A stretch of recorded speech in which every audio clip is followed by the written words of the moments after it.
Ano ang gagawin ng restaurant owner kapag nagwawala yung hinihingian mo ng ID? Ano po ang inyong maipapayo? Kasi may mga instances po na actually Yusek, yung press release po ng DOJ ang hawak eh.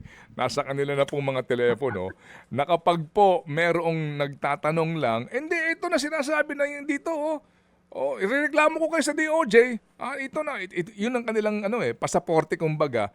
Kapag hinihingi na po yung ID at may mga katanungan, opo, ano po ang gagawin ng restaurant owner kapag nagwawala yung sinasabing gumagamit ng PWD ID? Ano ho inyong advice? Well, again, to avoid any issues or controversies, kuhanin lang nila yung pangalan at kung ano yung sakit nila.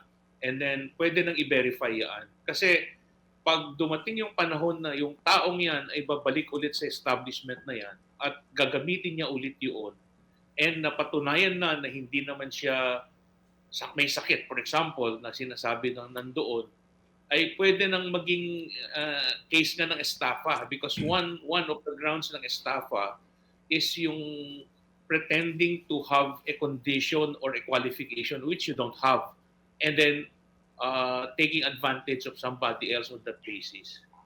So parang may mga criminal aspect na yung Opo, ginagawa ng tao, yung panloloko na opo, ganyan. opo.